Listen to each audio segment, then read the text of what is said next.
he won't be rushed into strengthening his squad.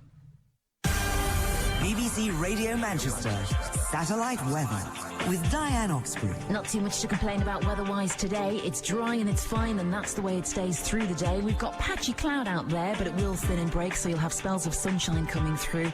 And the winds are nice and light, so the top temperature will feel pretty good, 21 Celsius.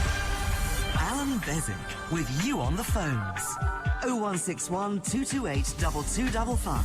BBC Radio Manchester. Hiya. Are you all right? Oh, good. No, it's nice that you're well. I'm well and all. It's all going according to plan so far. Mind you, we're only a minute or so in. Usual number, 0161 228 2255. Usual everything, really. Usual old me, sadly. Text number, 07786206951. And the email address, radiomanchester@bbc.co.uk. So that's that. Start with some good news. The economy's in disarray. House prices are plummeting. Unemployment's probably going up. Inflation's going upward rather than staying the same or going down. It's all bad news. The economy is in a complete and utter mess. But according to the Daily Mail today, the silver lining in that particular cloud is that Aussies who've come here to live are going home again. So, it's a small price to pay, really, isn't it? Absolutely. Yes, we can get by with a lot fewer Aussies, I think. Yeah, they live in Australia, serves them right. Send them home. Go on, get home. Yeah, good luck to them, I'd say. I did a little bit of very nearly a joke, but there's a serious point in it. Heather Stott earlier was talking about the shortage of sperm and egg donors for in vitro fertilisation and all that gubbins, which is okay. She dealt admirably with the reasons that might be, the change in parental duties and rights and all the rest of it. And it got me thinking, because that bloke she was talking to said if you get in touch with the Gamete Trust, they'll tell you where local places where you might be able to donate sperm. Now, the egg donation, fair enough, it's just egg donation, that's it. But sperm donation, I'm not going into details, but sperm donation, I'm sure you can work out what it involves. Now, in order to facilitate, indeed to assist it, they provide, they provide magazines for the chaps to look at and use their imaginations.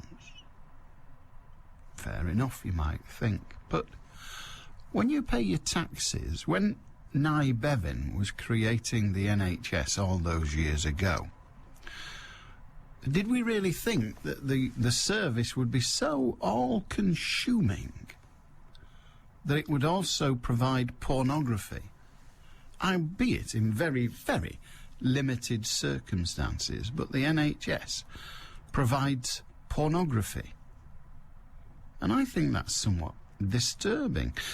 Many a woman is diametrically opposed to the existence of pornography. Some women think it's perfectly acceptable. You don't have to do it, you don't have to buy it, you don't have to be involved in it. Some women, particularly those involved, argue that it's actually emancipating, liberating. Liberating for women to be able to choose. And I understand those arguments, but a lot of other women disagree and believe it's all part of the sexist society. But you imagine a woman who is seeking with her partner, be that partner male or female, seeking IVF from donor sperm. She first of all has to accept that, well, pornography has been involved. So does the woman, because blokes aren't as bothered, some are, blokes aren't that bothered about pornography, to be honest. They're not. They say they are, some of them, but many of them are not. They just think, well, nice pair of what's names, and that's it. You know, that's how they view it, and that, you know, that's just the difference between the genders in the species, you might say. But what about the woman who's wanting IVF by donor, but in order to do that, in order to take advantage of that, must first of all concede that pornography will be used? How much of a contradiction in belief is that? When I was 5 years old, I was playing truant from school, and I fell headfirst off a coal lorry, and I was taken to Pendlebury Children's Hospital where they saved my life. My girlfriend's in critical condition now, and there's constantly a nurse sat at the end of the bed. NHS saved my life every day because I'm a diabetic. Simple as that. Have you got a story to tell? Operation NHS. Operation NHS. Your part. Your part, 60 years of the National Health Service. All day Friday at BBC Radio Manchester. There you are then. All day Friday. Obviously, we'll be like a little healthy island. Yeah, because we leave this up to you. I mean, maybe if people ring in about national health stories, that's fine by me. But if they don't, that's fine by me as well. I just want to go where you want to take me. I'm like a little lead pony. When I say a lead pony, I don't mean a big heavy pony made out of lead. I mean a pony that has been led. I'm led wherever you may wish me to go. You just put on my halter and away I wander. How romantic and artistic was that? Not very. Lloyd's TSB are in the paper this morning. They are providing Visa cards for children as young as 11.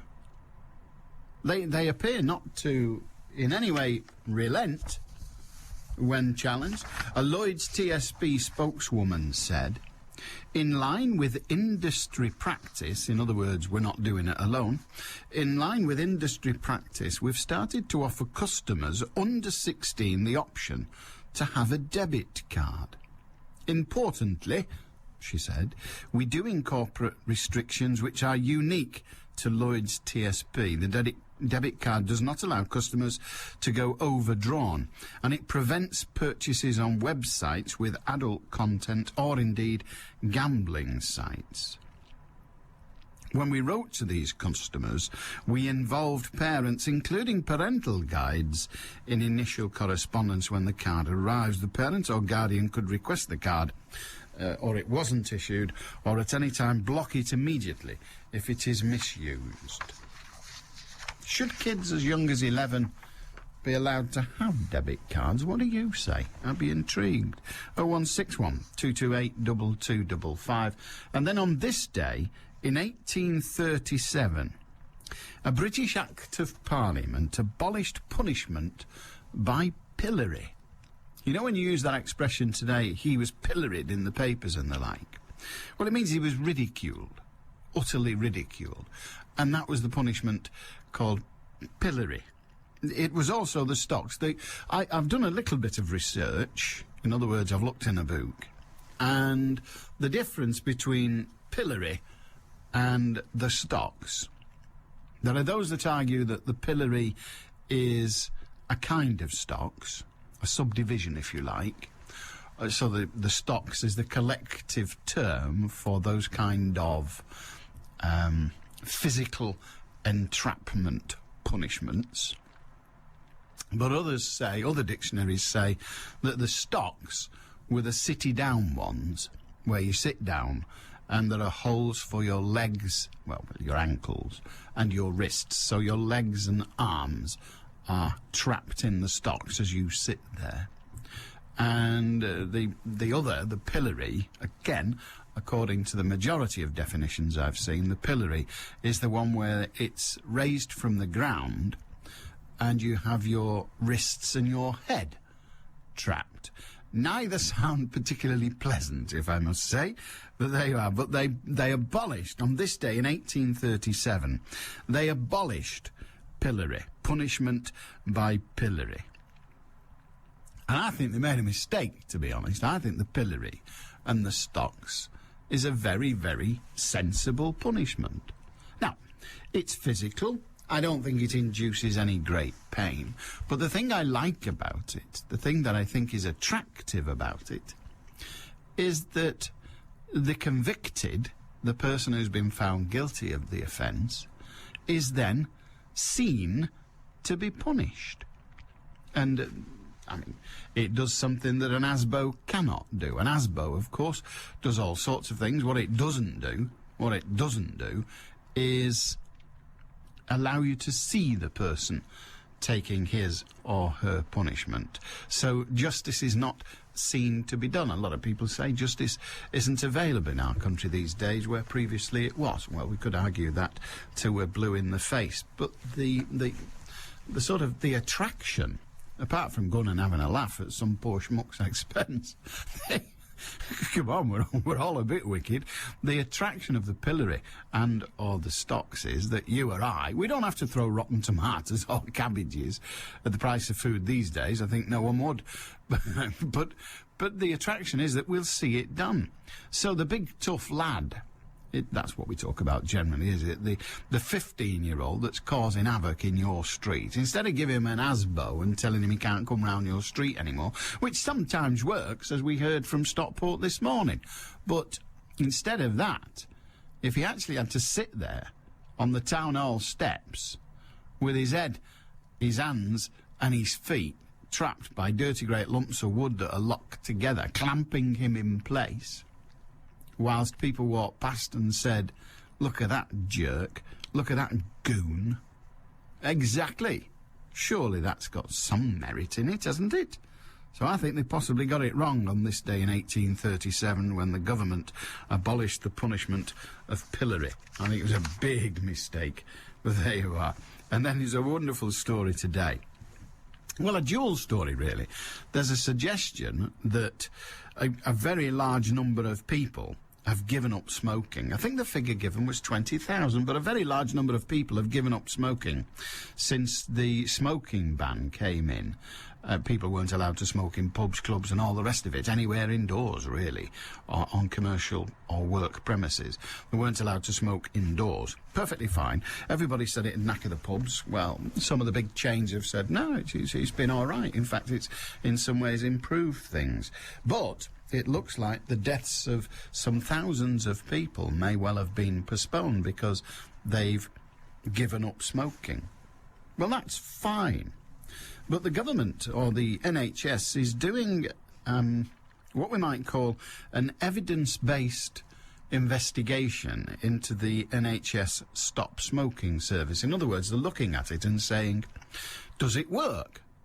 We follow best advice and we implement these policies and we think, well, that's great, but does it work? Well, that's fine.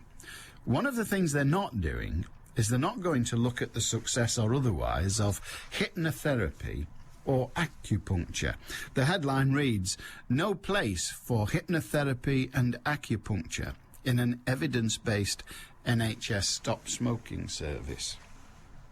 Dr. Andy McEwen, Assistant Director of Tobacco Studies at Cancer Research UK's Health Behaviour Research Centre, dear God, and Programme Director, said, there is no good research evidence to show that hypnotherapy or acupuncture increase a person's chance of stopping smoking. You may hear people who are convinced that these or other complementary therapies help them stop smoking, but there's no way of knowing whether they would have stopped anyway, which is rather interesting. But there it is. They're going to do some investigation, and they're saying that hypnosis and acupuncture and other complementary methods will not be included in the survey. Quite right, too. I'm sick to the back teeth of all these soothsayers. Well, they are, aren't they? Soothsayers is all they can be. Soothsayers who say, oh, yeah, we can do this, we can do that. They're just the modern-day witches, like homeopathy. It's nonsense. Complete and utter mumble-jumble, gormless babble. And good luck to them if some clown believes it. And how does How does going to sleep while you're awake, look into my eyes and all that, how does that do it? He doesn't do anything at all. It's utter nonsense. Acupuncture, here, jab a needle in him, it'll stop him smoking. If you rammed one in his eye every time he lit up, that might stop it, but I don't think that's how it works. I don't think it's that sort of aversion therapy. Oh, look, he's having a fag. Quick, stab this in his eye. Ah! Ow! Oh, blimey, I'm not doing that again. Yeah, that'd work, but I don't think that's what hypnotherapy is. But that'd work. Hypnotherapy, it's like the other stuff. Cobblers. Just right. Just modern-day witches charging you 50 quid an hour. BBC Radio Manchester. Headline news. The number of new mortgages approved for home buyers in Britain's hit a new low. A murder inquiry's now started following the death of a 71-year-old woman from Bolton in a house fire, and at least 400,000 people stopped smoking in the first 9 months after the smoking ban in public places was introduced in England last July. Manchester's weather, some warm sunshine, highs of 21 Celsius. I'm Mark Edwardson. BBC Radio Manchester. 2020 traffic. Our problems now on Virgin Trains. Disruption at the moment between London Euston and Manchester Piccadilly because of some emergency engineering works taking place in the Rugby area. Delays of up to 40 minutes are possible, and it's also affecting London Midland services. Don't forget, if you're using the Metrolink, a replacement bus service is still in operation between Eccles and Piccadilly Gardens because of this derailment at St Peter's Square. That happened yesterday evening. It's also affecting road traffic in the area, and Altrincham trams will terminate for the time being at GMX, and Metrolink advise passengers that the replacement bus service is likely to be with us now for most of the day. Don't forget, if you can update me further, why not call in? The travel line number's 0161 244 4951. I'm Cara Banks. You're never more than 20 minutes away from the latest traffic through the day. BBC Radio Manchester. Have you ever seen a UFO? They're all over the papers. We keep getting them. There's been a couple. I mean, I know we're heading towards what's known in news worlds as the silly season. But we keep getting them. There's a couple of coppers claim to have seen UFOs over, I think it was over Snowdon last week. Well, it's in the news again, albeit it's in the Sun. So, you know, well, no, I cast no aspersions, but, you know, it's got as much chance of being right as if it's in Beano. There you are, but it's in the Sun, and it says 12 UFOs floating over Basingstoke. Now, if I was coming from another world, I don't think I'd bother visiting Basingstoke. I went once, and frankly, it was shut. I think the AA have their headquarters there, but apart from that, it's not interesting. Exactly. That's it. That's its claim to fame. The AA's got its headquarters there. Very, very good. Yeah. Families last night claimed they watched in awe as a dozen glowing orange objects buzzed Basingstoke. In the latest UFO riddle to grip Britain, witnesses say the alien fleet hovered above the Hampshire town for half an hour, changing formation before their very eyes.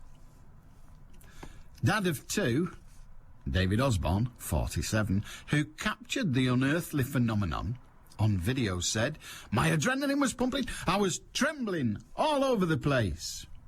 I've never seen anything like it in my life." No, I did that bit. No, but he did say that. He said, "I've never seen anything like it. It was amazing." Now, David is an amateur astronomer, surprisingly. He yelled to his daughters, "Grab the camera," after he phoned nearby RAF Odium and was told officials could not comment for security reasons. In other words, get off the phone, you crackpot. They'd just settled down. Here you are. Oh, dearie me, this can't at all be relevant. I can't imagine why the paper have put it in. It can have no relevance at all, because it said the family had just settled down to watch an alien invasion movie, Independence Day, when the objects were spotted at 10:40 on Saturday. Now, I watched a film on Saturday. I did. I'm in one of them clubs that sends you films. And you have 3 DVDs in your house at any given moment, and then when you've watched one, you send it back, they send you another one. Not the same, and you give them a list. I've got one of them. So I watched films on Saturday. Now, when I watch films, I tend to not do it outside. I found it doesn't really work. I tried it once in Australia at one of them drive-in cinemas, and it was rubbish. Absolute rubbish. I watched a film indoors. And when the film's on, I don't bother going out. Now, in the olden days, when you watched a film on the telly, you had to go out to get some coal, didn't you? You had to go out to get a shovel full of coal to put on the fire if you couldn't afford a scuttle, and many couldn't. Many, they were hard times. Hard times indeed. But I don't go out. So how did this family that had, quote, just settled down to watch Independence Day on the telly, how did they first see these great shiny lights in the sky dancing slowly about? How did they do that? What logic is there to that? There's none. I mean, it's all cobblers, is it? It's all utter cobblers. They find one ice cube on Mars, and the whole bloody world goes balmy. But there you are. David, who could do with losing some weight, honestly, he could do with being outside more, and frankly, eating fewer chips and not watching as many films. It would be very, very sensible to go. Shocked Aussies told yesterday how 3 UFOs terrorised their tiny outback town for several hours. Terrorised it, they did. Witnesses said brilliant red lights, like the ones seen in Britain, hovered in the sky. A deafening noise shook the ground and sent electrics haywire in Marlinja. Many of the 112 population, that's big, isn't it? Many of the 112 population witnessed the sighting. Local Janie Dixon said, we saw 3 red lights in the distance, and the sound kept getting louder. They circled the basketball courts. Was there a game on? They circuited the basketball courts and then came so close above our house, we ran inside. Monday is the day. Monday the 30th of June 2008 is the is the day for BAM pots. It's got to be, hasn't it? You've got all that stuff about hypnosis and all that other gubbins, and then you've got people spotting UFOs. Yeah. Ted in Moston says, I've never seen one, and I don't believe that they're alien spacecraft. That's you and me both, Ted. I don't believe they are either. Well, nobody does. Except crackpots. Crackpots and cretins. Maybe I'm wrong, maybe you've seen one. Have you, well, come on, have you ever seen what you think was a UFO? Now, I've done this before. It's a straightforward, plain language thing. It's this.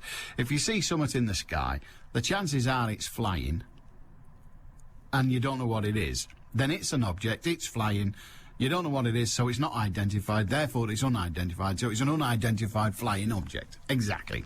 So, what does that matter? We know that. Just on straightforward. If I chuck a ball from here to there, and you see it, but you don't know what it is, you go, oh, look at that, what's that? And there it is. It's flying. You don't know what it is. It's an object. It's a UFO. Exactly. So you know what I'm asking, really. Not have you seen something that you didn't know what it was, but seen something that you thought you knew what it was. In other words, I think that's a spaceship. I think that's something inexplicable. Have you ever seen one? Coppers say they have. I've never, and we've heard of pilots, haven't we? Military pilots, particularly, saying that they've seen strange lozenge-like things in the sky, or cigar-like things in the sky. Whoa! Well, you're always reluctant, aren't you, to believe them? But have you ever done it? Have you ever known anyone to claim that they've seen one, apart from somebody who's trying to make a few bob with his pictures in the paper? I mean, good luck to this guy, little Chunky David, 47, was it? Yeah, dad of 2, Chunky David Osborne. If he manages to get 200 quid out the Sun for showing you 2 stills from his so-called movie, then good luck to the lad. Good luck to him. You can't criticise the lad for trying, can you? You just can't. Hi, Alan, says Keith in Blackpool. In 1975, I had the snip. Ooh. 3 months after the op, you have to provide a sample to prove that the snip has worked. The medical centre in the Navy base was the sample testing centre. The admin was staffed by 8 WRNs, and when you handed over the request document, you was given a sample bottle. All 8 Wrens knew exactly what I was there for. straight faces all round. Without batting an eyelid, one of them offered me a dog-eared copy of Mayfair. I declined politely. Several minutes later, I returned to hand over the sample. The young lady held it up to the light, shook it and said, "There should be enough." On my way out, I felt 8 pairs of eyes boring into my back. I can only imagine them all falling about like you see in the cartoons after I'd shut the door. Yes, not an experience I think I'd want to endure, frankly, but there you are. To each their own. It's probably more information than you want at this time of day. Come to think of it, at any time of day. But, oh, dear, dear, dear. No, I don't think I fancy the experience. Not at all. It's just, well, weird, isn't it, really? Weird. Or maybe we just think, well, it's a bodily function, what you're worried about. So, you know, it's just it happens. But we're like that, aren't we, really? We are. We're a bit shy about our bodily functions, aren't we? Yes, quite understandably. But there you are. Have you ever had to do it? I mean, there's David giving us the benefit of his experience. Yeah. Have you ever done it? Have you ever donated? Well, I've donated blood, which is considerably less embarrassing, and I've donated plasma, which takes a little bit longer. Brian says, a near-human figure with stunted growth, a deep forehead, vacant staring eyes, alien-type facial features, and seen in Snowdonia. Easily solved. A typical Welshman. That is very cruel, Brian. Very cruel indeed. And more than a little bit racist. But it's against the Welsh, and I think that's permitted. In fact, I think there are certain areas of our society where it's compulsory. Thank you for that. Yes, we can get by. They've had a party at Broadmoor. I didn't get an invite. I was surprised, but I didn't know. Broadmoor bosses, you'll like this. Broadmoor bosses threw a party for the killers and perverts. I'm reading it from The Sun. But I suppose killers and perverts is a fair description of the inmates thereof. Broadmoor bosses threw a party for the killers and perverts inside to pacify them before a smoking ban comes in tonight. You know, you're always asking whether the smoking ban applies in jail. Well, thousands of pounds of taxpayers' money was spent on a wellness day at the top security hospital. 260 patients enjoyed a slap-up barbecue with sirloin steaks and chicken, while a steel band played amid a series of fate games in a, fate, garden fate games, in a carnival atmosphere. Fiends such as Yorkshire Ripper Peter Sutcliffe and Cannibal Killer Peter Bryan and Stockwell Strangler Kenneth Erskine were invited to the all-day bash. Broadmoor hopes that the gesture heads off any trouble over the ban. There is huge resentment among the patients as 75% smoke. Prisoners are allowed to smoke in jails, but Broadmoor is a hospital, not a jail. Under NHS guidelines, patients will have fags confiscated. To lighten the mood, the bosses came up with the idea of a wellness day. So that's good news, isn't it? Good news that Peter Sutcliffe and others will be forced to not smoke. Punishment enough, you might say. Paul in Chadderton, how are you doing? Hey, Al. You all right? Not bad. Yeah, about this UFO. Go on. I've seen one. Oh, aye. I was in the garden last year, 2 o'clock in the morning, just having a cigarette, and this bright blue light with a tail on it went straight across the sky, very, very slowly. And then just went. I didn't know. As a guess, I think it's what they call a satellite. Well, it could be. But a blue light with a tail. It's a little tail on it, yeah. How high up was it? Well, it wasn't that high up. And then it just slowly went across and then just disappeared or burnt out or whatever. Weird. Yeah. See, it wasn't going fast. You see, if it had been going fast, it could have been what we call a shooting star, which, of course, is a meteorite getting burned up in the atmosphere. Yeah, I've seen loads of shooting stars. But have you? Yeah. Oh, I've only seen a few, anyway. There. No, Yeah. especially in Greece. In Greece? Yeah. I wonder why they have them there. It's full of stars. Full of stars, that'll be it, yeah. That'll be it, yeah. Well, I mean, when you saw it, what did you think? I just looked in and thought, what the hell was that? That was it? And that was it. And then I finished my cig and went to bed. Was there any noise? No, nothing. Because now everybody tells me this can't be so. That's what they tell me, all the scientists and that. But I am convinced that I saw a shooting star. You know, Yeah. we just discussed what one of those is. I saw a shooting star about 10 years ago on a beautifully clear night. I was just lying there in the grass, waiting for them.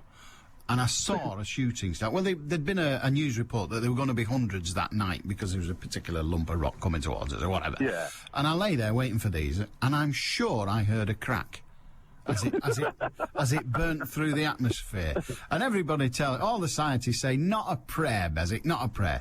But I'm sure I did. I'm Right. sure I did. But there you are, what can you do? I'm obviously But, bad. yeah, I've never seen anything like this before. No? Yeah, and you're the only first person I've told, really. And we know where you are, they're still coming. People look at you funny, you know what I mean? Well, Yeah, good on you, mate. Honest truth, that. Well, I'm glad you shared. Have a good day. Yeah, thanks a lot, Al. Cheers. Paul in Chatterton says he saw a blue light with a tail. Yeah. Was it a little curly tail?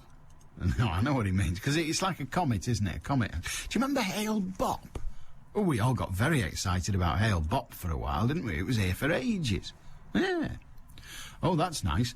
David says maybe instead of wasting NHS money on pornography, the would-be recipient would be prepared to offer a helping hand. Da-dum. Yeah, I know. The trouble is there's an awful lot of recipients from just one go, and there'd be a huge queue. Be winding all the way down the street, wouldn't it? We can't have that, cluttering up our hospitals. People queuing up for that. No, we don't want any of that. Don't you know... Here we go. Don't you... Oh, hang on. I don't know, says Terry in Tilsley, I don't know if you've seen the above programme advertised on Sky, but I watched the first episode on Sky Anytime. It's about a street artist called Julian Beaver, who draws things that look different via a camera lens. Oh, I know what these are. I know, yeah. These are the things where it's the bloke that draws stuff on the pavement, yes. You know, are they... I think they're called trompe l'oeil. I think that's their proper name. They're optical illusions. Yeah, it is funny to see people avoiding them. You know, he draws, usually in pastels, but he draws a hole in the floor, as it were, and people all walk round it. They're not going down there, don't care what you say.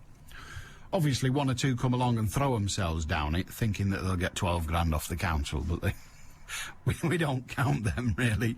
They're not the thing we want. 0161 228 2255. Radio Manchester at bbc.co.uk if you want to do it via email. And you can text so easily on 07786 206 951. What do you think of the idea of patients in Broadmoor being given a party in order to pacify them before a smoking ban comes in? And what do you think about the idea that people in prison are allowed to smoke, whereas people who are in hospitals, but prison hospitals, are not allowed to smoke? That seems like a very, very strange thing, doesn't it? Well, it's just contradictory, because I know they say Broadmoor and all that. I know they say it's a prison, it's a hospital, which it is. But it's also a nick. I've seen the railings round it.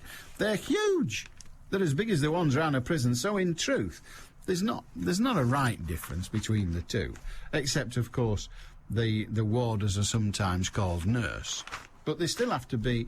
They still, because I remember I visited the one at McGull, and I've forgotten what it's called for the minute, but I visited that one. And, it was years ago when I was nurse at Ashworth, thank you. It was donkeys years ago. And I visited what's now called Ashworth, but I think then was called something entirely different, but it doesn't matter. And I visited it, and it's a prison. It's got everything. They say security comes first. We don't want these people wandering about the streets, which is probably a very laudable objective. But that's what they say. So it's a prison, not an hospital. It's a prison that you can't come out of when you want. So shouldn't they have the same rules, whatever those rules are? I'd be interested. 0161 228 2255, Radio Manchester at bbc.co.uk. And, of course, you can text on 07786 206 951. And I think the former name of Ashworth was Parkside. No, not the Pit. I know about Parkside, Colin. I'm almost certain it was Parkside. But anyway, it's now called Ashworth. It's up there. We're all informed. BBC Radio Manchester. Headline news. Work started to remove the derailed tram that's disrupted a large part of Manchester's Metrolink system. If you're struggling to get a home loan, you're far from being alone. The number of new mortgages approved for home buyers in Britain has hit a new low. And a woman has been repeatedly raped in what police describe as a terrifying ordeal in Whalley Range. Manchester's weather, some sunshine this afternoon with temperatures of about 21 Celsius. I'm Mark Edwardson. BBC Radio Manchester 2020 traffic.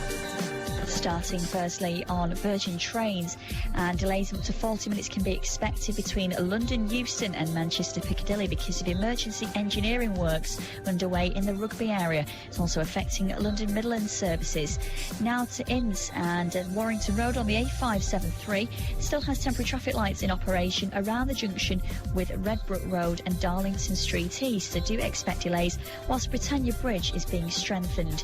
Of course, the problems on the Metrolink continue this hour. A replacement bus service is still in operation between Eccles and Piccadilly Gardens because of that derailment of the tram last night at St Peter's Square. Altrincham trams will now terminate at GMX. Don't forget, if you can update us further, then do get in touch on the travel line. The number's 0161 244 4951. I'm Cara Banks. BBC Radio Manchester Sports with Steve Wilde. Hello, good afternoon to you. Lancashire's overnight pair of Stuart Law and Gary Keady have been making a mockery of the number of wickets that fell on day one of their championship match down at Sussex. They've mounted an impressive recovery this morning, having resumed on 67 for 4. The latest news from Hove comes from our cricket reporter Chris Malaband. 177 for 4 now Lancashire, with Keady on 46 and Law on 52. Law well on the way to chalking up another 100 against Sussex. He averages over 100 against this opposition, and Keady well on the way to what would only be his second first-class 50. These two have made batting look easy this morning as all the Sussex bowlers have had the runaround, and Lancashire have suddenly made the complexion of the match look rather different than when they resumed this morning at 67 for 4. A partnership of 120 then, which has been accumulated in quick time between Keady and Law, and Lancashire now putting themselves very much in control in this match. 177 for 4 Lancashire. Chris, thank you. Regular updates from Hove throughout the day here on BBC Radio Manchester. Bury have named former Halifax manager Chris Wilder as their assistant boss. He's a close friend of Shakers manager Alan Nill and starts work at Gig Lane immediately. Bury have also signed former Mansfield midfielder Stephen Dawson, whilst David Buchanan, Brian Barry Murphy, Glyn Hurst and Cameron Belford have all agreed new deals. Sir Alex Ferguson isn't expecting to make any more than one signing ahead of the new football season, despite rumours the end of Euro 2008 would spark plenty of activity in the transfer market. The Manchester United manager is adamant he won't be rushed into strengthening his squad. Micah Richards has urged manager Mike Hughes to spend big and bring success to Manchester City. The England defender believes the Blues need to strengthen in every position to ensure they won't be making excuses at the end of the season. Richard Gasquet, a semi-finalist at Wimbledon last year, today stands in the way of Andy Murray, reaching the quarter-finals of a Grand Slam singles event for the first time. The pair meet in the third match on centre court this afternoon.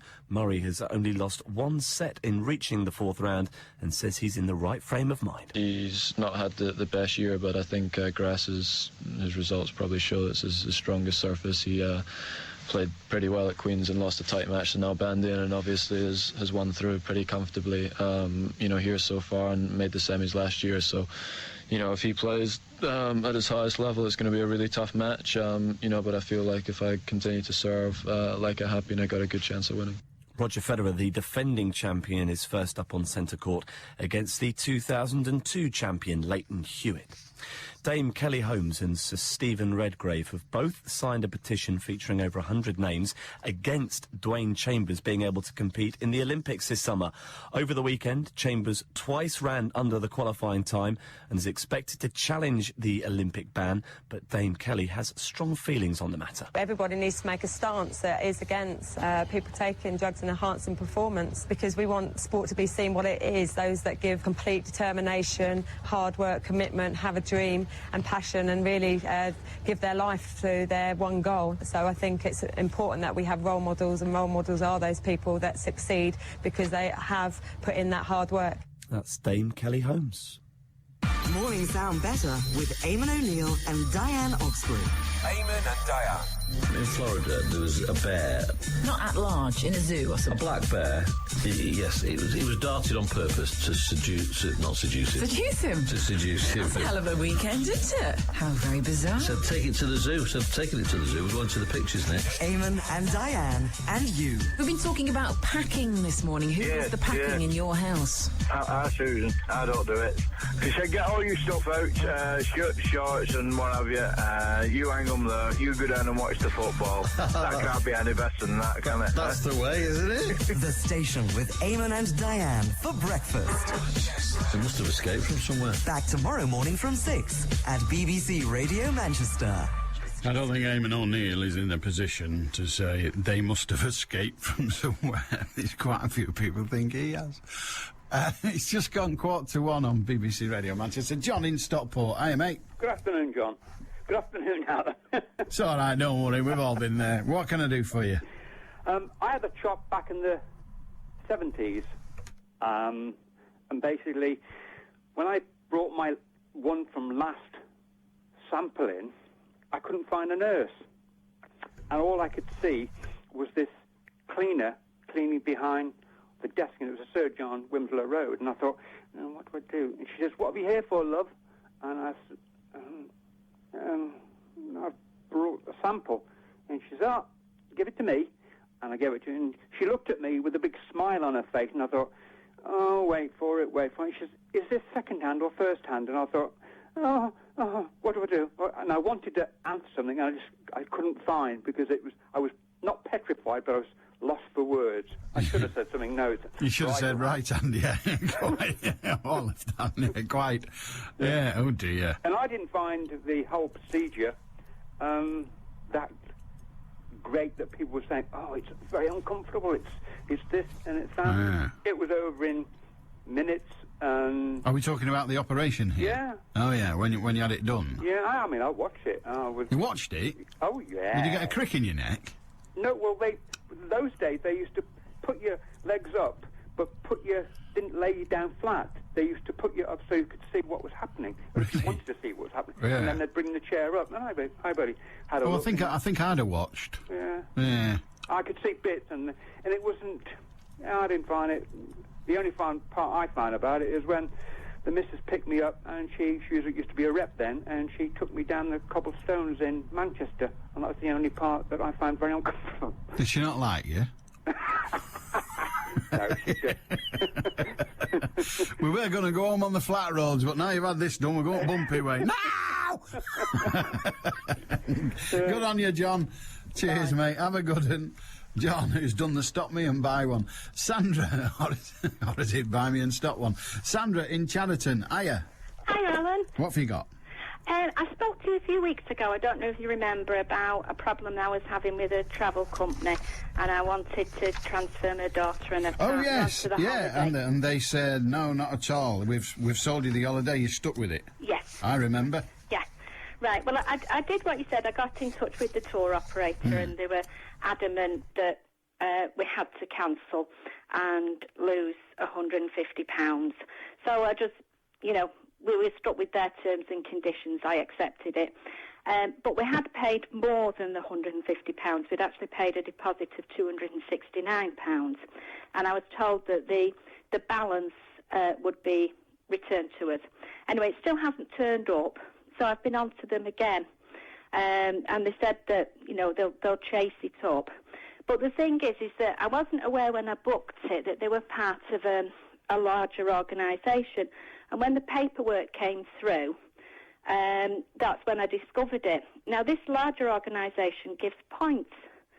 So when I was on the phone to him, I said, well, look, I've lost £150, but normally if I'd have bought something from you, I would have got my points for that. You know, so that you get... I'm with you, yes, I'm with you. Yeah, so it's one of these loyalty card things. Exactly, yes. yeah. So you've spent 150 quid, you should get 150 quid of loyalty stuff. Well, that's what I thought. Yeah. And I thought it was worth asking. But she went away and spoke to the supervisor and said, no, you're not entitled to that either. So it just doesn't make sense, really. I mean, I know what you were saying, and they're within the terms and conditions, but if you looked at it from another point of view, if I'd have bought a television, say, and I went in and I put a deposit on it, and then I changed my mind and I said, well, actually, I don't want that television, I want a better one now, but my daughter will buy that television, and then you can sell me an even bigger, better one. They'd have been rubbing their hands with glee, wouldn't they? Not necessarily, but you would expect that, yes. But I just think, you know, to be honest, it just seemed as if they put every opposition in our way not to do that, particularly as the main company were advertising holidays that we wanted and were prepared to take, but they were insistent, no, you can only take holidays through this tour operator, and they kept saying they haven't got any availability. We tried earlier dates, we tried later dates, and I just think it was a bit of a con, really, that they couldn't wait to get the £150. Well, yes, that's I mean, I'm not going to go as far as to say it's a bit of a con, but it's certainly not a pleasant experience when you find yourself feeling as if you've been shafted for 150 quid. On the points thing, I mean, I know the points on 150 quid are worth about threepence farthing tops, aren't they? They're worth almost nothing. I don't know, because this particular company have just recently announced that they've got quite good bonus results. I think they've been putting it in the press recently about how well they've done. Well, yes, that's how the company's doing, and bonuses and all that caper. And the bonuses are linked to that, so... Well, it's worth... having a word. I mean, the points company, is it one of these that has a number of entirely different retailers operating within it? Not normally, no. No, so it's just a single company's points system? Yeah, they're a very large company who have lots and lots of interests. Obviously, I can't name them, but they're a very big company who have supermarkets, they deal in banking and insurance, and they also have travel. I know what you mean. It's not one company, it's just a load of companies that operate the system together. It's not all one company. But they go under one name. The points card goes under one name. No, the company goes under one name. Right, then I think we've all worked out what the company is then. But if you get in touch, not with the company's retail outlet that you've been dealing with, but get in touch with their points operations system. Yeah. And talk to them, saying, look, I've spent 150 quid. OK, I haven't bought the product, but I've spent 150 quid. And they won't give me the points on that 150 quid, and see what they say. You probably have to talk to the company's headquarters for that. But frankly, the points, which I think used to be called the divvy, the points are not that valuable. It might in the end cost you more for the phone call than you get in points. Yeah. So you've got to do that equation beforehand. But it does seem balmy. It just seems, I mean, in business you would think that they would try and, particularly if you've got another customer for them, and to try and bend over backwards to sell you some more, rather than put you off. I mean, quite frankly, I'd be very reluctant to deal with them again. I'll try and go. Well, quite. That's it, isn't it? But you have to consider from the perspective of that 150 quid may well only cover their costs. You would still think that, providing you're buying something bigger and better, if you buy it there and then, you would think, wouldn't you, that it's no skin off their nose? It wouldn't have cost them anything, really, would it? Because everything costs something. There's no such thing. I know, but we said we were prepared to pay the admin fee. Well, and my daughter was prepared to buy the holiday. I follow all of that, but in the end, what it would have meant was that somebody changed a name Yeah. on a computer. I And agree. in fact, in one of the cases, it would have just been an initial because I of the agree. surname. I agree with you that it doesn't sound like a clever policy. No. But what we don't know is what their relationship is with, for example, the airline.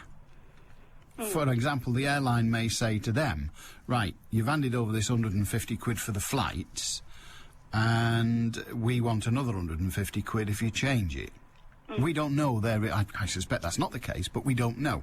But on the face of it, I'm with you. It's a stupid policy, and I can't see how they make a living at it. But there you are. That's how it is. Yeah. Well, good on you, Sandra. Good luck with your Can I points. just make another point while I'm here? Yeah, of course you can. Right. I was just what you were saying about the smoking in prisons and Yeah. in Broadmoor and that. Yeah. Well, I think they should actually encourage them to smoke and to smoke as many as they possibly can. And that way they'll have a shorter lifespan and they won't end up costing us as much. Well, there is that, but I don't know where they get the money from the fags. And also, of course, we'll have all the staff off with lung cancer. Well, no, you could put them all in a room together. Oh, well, that's the way forward. And then blow all the smoke into society. It's a way forward. Good on you, Sandra. All right. Ta-ra now, Chris in Wigan. Hiya, Chris. Hello, Mr. Beswick. Good afternoon to you. Good afternoon to you, sir. First of all, I want to say thank you to you for putting me on to Becky Want. After you'd gone off the air on Friday, Becky answered my query regarding passports. It was brilliant. Oh, excellent, excellent. I was really made up. I remember now, yeah. Yeah. Now, we're 99% certain that is the correct information, but they still advise sort of getting in contact with the embassy and all that. Which I will do, because I don't want to be causing kerfuffle and hassle. I don't want some large customs officer getting a bit too friendly with me. No, you don't. You don't. Certainly not at immigration. I won't tell you any more, but he'll be in for a damn shock. Fair enough. Now then, I know I've only got a couple of minutes before the news. I listened to him and Miss Doyan, as I call her, you know. Yeah, Doyan Oxbury. Miss Doyan off Crossroads. Yeah. I listened to their programme this morning, and they played a recording of an interview with the chap who founded the Guardian Angels in New York around about 1979. Oh, yes, I remember Apparently that, he came to Manchester, or was it London? I'm not sure which it was, in about the mid-80s, and he made some interesting predictions. I mean, I only caught the tail end of the recording. I'm sure somebody might have it in your neck of the woods, and you could, if you saw fit, I suppose you could play it again. Because it was quite uncanny how accurate he was. He predicted that knife crime and gun crime would become imported in this country from America, that our youth would follow American youth, as it had already done for decades, in terms of culture, in terms of values, in terms of music, and so on. He said that these are not qualities that are endemic or what was the word he used? They're not attitudes and values that are naturally British. He said they're American values. He said this idolisation, for example, of gangsterism and gangsterhood. But he predicted that if things were not done in this country to dissuade the youth, that the youth would readily adopt these values of worshipping the knife and worshipping the gun and so on, and worshipping violence through music, and we would find ourselves in a whole lot of trouble. Now, that was made 23 years ago. I believe at the time... I may well have been the person that did that interview with the gentleman. Probably were, but I believe at the time the police wanted him kicked out of the country because I think they saw him as a paramilitary, and they thought he... The police in the early days, certainly in London, I can't remember what happened in Manchester, but certainly in London, the police didn't like the idea of the Guardian Angels, as they were called. They saw them as an alternative force, if you like. And you're right, the word vigilante may well have been used. Yeah. We did have, I don't know whether we've still got them, we did have a Guardian Angel service, is that the right term, in Greater Manchester, in fact in this area. Certainly it began. I remember interviewing people when it began. I don't know whether it's still going. Alan, I can continue after the news for a minute? All right, yeah, well, stay on the line then. Well, no, you might as well hang up and we'll ring you back again, Chris, because otherwise you'll be sat there costing us a blessed fortune. So you hang up and I'll talk to you the other side of the 1 o'clock news, and to anyone else that wishes to join us on the usual number of 0161228 2255. You can email radiomanchester@bbc.co.uk, and you can text on 07706. That's 07786 206 951. A little bit of mispronunciation there, just to keep you on your toes, you know. Find out how to keep yourself supple, even if you spend your night slumped on the sofa. Tonight from 10 with me, Sam Walker. I just think bathing in olive oil will do it. Anyway, are the guardian angels still around? I don't mean the Catholic ones where you have that big parrot on your shoulder, but the other ones with the red hats wandering about going, "Hi, y'all." Are they still there? 95.1 FM. DAB Digital Radio. And the World Wide Web. This is Manchester.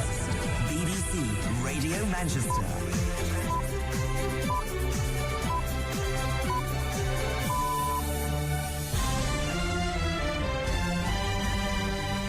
At 1 o'clock, a derailed tram in Manchester starts to move with the help of a crane, and police are treating the death of a Bolton woman in a fire as murder. And there's half-centuries for Keady and Law as Lancashire fight back at Hove. Well, this afternoon is going to be dry with some sunshine, which could be hazy at times, but top temperatures will get to 21 Celsius.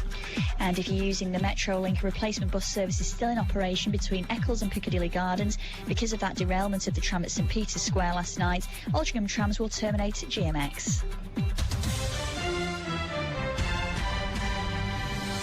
Good afternoon, I'm Mark Edwardson. A derailed tram that's caused big problems for Metrolink is being removed by engineers this lunchtime. They're also trying to find out why the service from Altrincham left the tracks in Manchester city centre last night.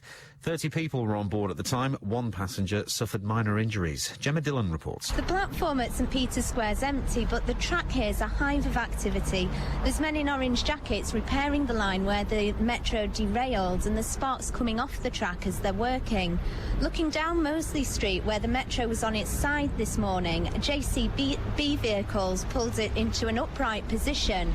And it's now moving it slowly back towards St Peter's Station, where they can have a proper look at just what happened last night. Police have been examining CCTV pictures in a bid to track down the killer of a Bolton pensioner in a burning home. 37-year-old Hamida Begum died a week ago in Great Lever. Her daughter and granddaughter remain critically ill in hospital. Detective Chief Inspector Jeff McMahon says the arsonist may not have intended to kill when they set fire to the family's wheelie bin. Clearly, if it is a prank, then that needs to be articulated and told clearly, and it would be better, I think, in my view, that's my opinion, for them to come forward now and just admit to what they've done. Clearly, if they didn't intend it, we can deal with that, that's fine. And what we'll do is work towards a conclusion in regard to that. But at the moment, this is being treated as a murder inquiry. Women in the Whalley Range area of Manchester are being warned not to walk alone at night after a 39-year-old was repeatedly raped there a week ago. Police have only just released details about the incident that happened on Egerton Road North in the early hours of June the 22nd. The attacker is described as between 30 and 40. He was white with light-coloured shaved hair. Detective Inspector Terry Crompton says the woman was subjected to a terrifying ordeal. Well, the attack took place around about 1:30 to 3:15 a.m. It was the early hours of Sunday morning. Just over a week ago, on the 22nd of June. The 39-year-old victim was just about to go into her home address, which was at Egerton Road North in Whalley Range, when a male came up behind her, grabbed hold of her, forced her jacket over her head so she couldn't see, and then basically took her around the back of the premises and repeatedly raped her. The Bank of England says the number of mortgages approved in May was 28% down on the previous month. 42,000 housing loans were taken out, a fall of almost two-thirds on the same period last year. The Health Minister, Lord Darzi, is to announce his vision for the next 10 years of the NHS in England, following a year-long consultation with patients and staff. His proposals are expected to focus on improving quality by offering financial incentives to GPs and hospitals, which provide good service to patients. Manchester is to get a New Year's Eve fireworks display as part of a deal which keeps the big wheel in the city until January. This is news just in. World Tourist Attractions, who operate the wheel, will pay for the show in return for keeping their pitch at Exchange Square. Manchester City Councillor Pat Carney says it's a deal which paves the way for an even bigger wheel in the city centre. We've got the option in Manchester of having the monster wheel, which is twice the size, and we're doing ground safety tests at Piccadilly at the moment, because obviously the weight of these things are enormous, and we have to have all the health and safety measures in place. So the earliest we could possibly have the monster wheel in Manchester will be February 09. BBC Radio Manchester Sports with Will Perry. Well, let's start with the cricket. Lancashire are taking on Sussex in the county championship at Hove. They're just about to go in for lunch. Chris Malhaband has news of another half-century. Indeed, Gary Keady has just gone to his second ever first-class half-century in a 15-year career. He's only done it once before against Yorkshire for Lancashire back in 2002. On this occasion, he has done it again. 50 not out, Gary Keady, coming in, of course, as night watchman last night. Lancashire 184 for 4 at the moment, with Stuart Law on 55. It's been Lancashire's morning, and no mistake. Well, we'll keep you updated throughout the afternoon from Sussex. Bury have named former Halifax manager Chris Wilder as assistant boss. He's a close friend of Shakers manager Alan Nill and starts work at Gig Lane immediately. Bury have also signed former Mansfield midfielder Stephen Dawson, whilst David Buchanan, Brian Barry Murphy, Glyn Hurst and Cameron Belford have all agreed new deals. And Andy Murray is playing for a place in the Wimbledon quarter-finals today. He faces Richard Gasquet of France on centre court. The top seed Roger Federer takes on former champion Leighton Hewitt. BBC Radio Manchester satellite weather with Heather Stotts. Well, this week's off to a beautiful start. We've got a lovely afternoon ahead of us. It's dry and bright. There's some sunshine around. Some of that sunshine is going to be hazy from time to time, but top temperatures will get to 21 Celsius. Lunchtimes belong to Beswick. Allan Beswick. BBC Radio Manchester. Let's rejoin Chris in Wigan. Hiya.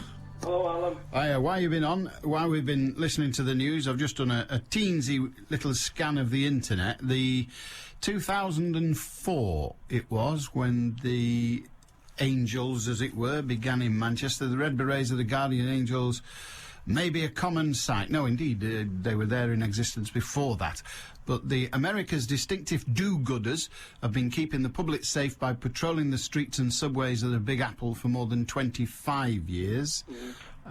Anyway, go on. So we got some evidence of them there, but you were telling me of predictions that the former founder meant. I actually remember him making those sorts of predictions about the way things might go in this country.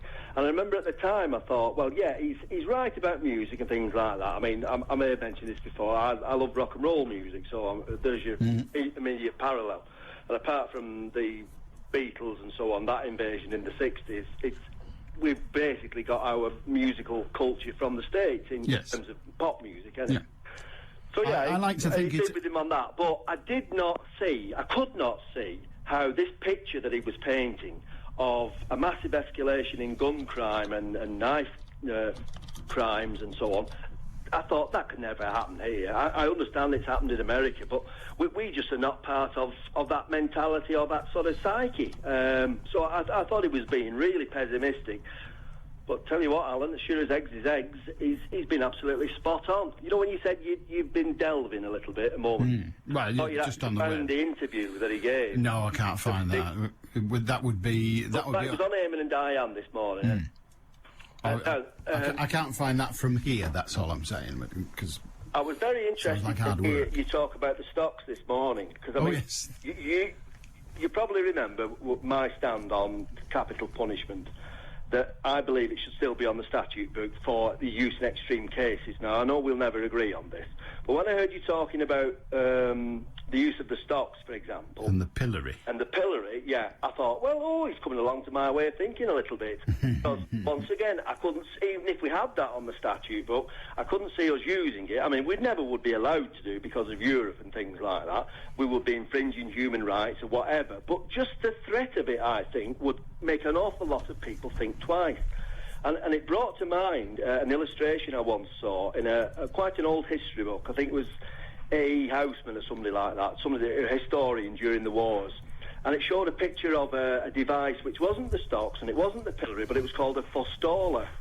And it was spelt with P-F-O-R-E-S-T-A-L-L-E-R. You stood up to this thing. A part of it sort of like flipped open at the side. It was like a large wooden pole. Your head was put through it. Yeah, that was the Depending on where you were, they would pinion you by either your thumb or your wrist or whatever. And you were forestalled there for a portion of time. Now, I believe the pillory, you know, you said in the word appears in the press nowadays in terms of perhaps... Yeah, one is pilloried. It was pilloried. Yes. Well, I think that there was more of a leaning, actually, towards insulting people who were in the pillory, not just throwing things at them. There was, yes, and pointing them up to be not suitable ridicule. to ridicule. And I think you're absolutely spot on.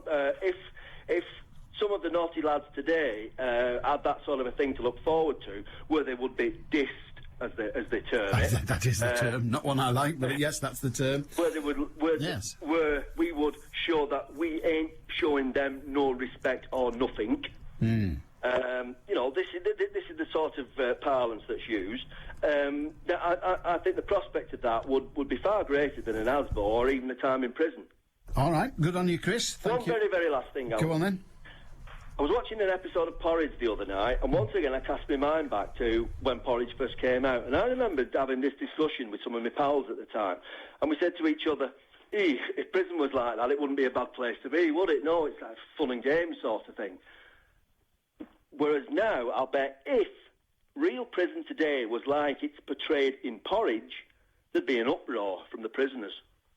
So what do I think about people smoking in prison? I don't think they should let them smoke at all. They're in prison to be punished as far as I'm concerned. They shouldn't have cigarettes, but it's just another example of the fact that this country has lost all its moral conviction and courage. We're that terrified of what might happen if we do this. All right, good on you. 0161228 2255. This country has lost all its moral fibre, all its courage. We're afraid to do anything for fear we do something that's unacceptable. Phil in Whitefield, hiya, mate. Good afternoon, Alan. Nice to speak to you again after all this time. And you, sir. Just 2 points regarding UFOs. Now, as you say, it's something in the sky, and it's unidentified, it's a UFO. But my wife and I, it must be 20 years ago now, on a beautiful summer's evening, clear blue sky, not a cloud in sight, from our house over to Oldham Way, and travelling roughly north-south, but I take it to be an exceedingly great height, was this little object. It was round, so it possibly could have been spherical. And it must have taken 10 minutes to travel from one horizon, that's over the Oldham Hills, way over our heads to the south. And just as we were, you know, we said to my wife, I wonder what that is. Just then, she said, look, there's another one. And this one was travelling at exactly, as we can judge from a great height, 90 degrees to the other one, east-west. And this just travelled again across the sky, taking about 10 minutes. And that was the end of it. And we looked at each other and said, oh, must be UFOs. And we've just got the story to relate, and I've just related it to you. Well, there you go. Yeah. Now, the other thing is... Were you scared, by the way? If the police come, don't give them my name and address. Because in this modern day and age, what I'm going to say about Welsh gentlemen is absolutely disgusting. But this is what I'm 30. I was born in 1930. I'm 78. Right. And this was taught to me at Temple School when I was about 7. Is this Taffy was a Welshman? Taffy was a thief. Taffy came to my house and stole a leg of beef. Yeah. I went to Taffy's house. Taffy was in bed. I took up the leg of beef and bashed in Taffy's head.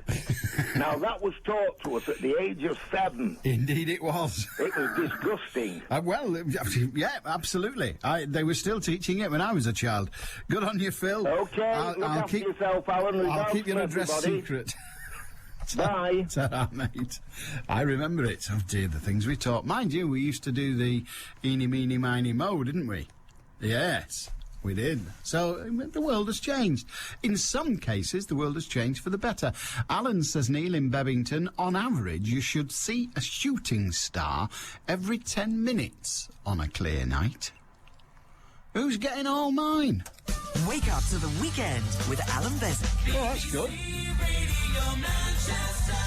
Yeah, I'll be there at the weekend. Don't you worry about it. I'm here now, though.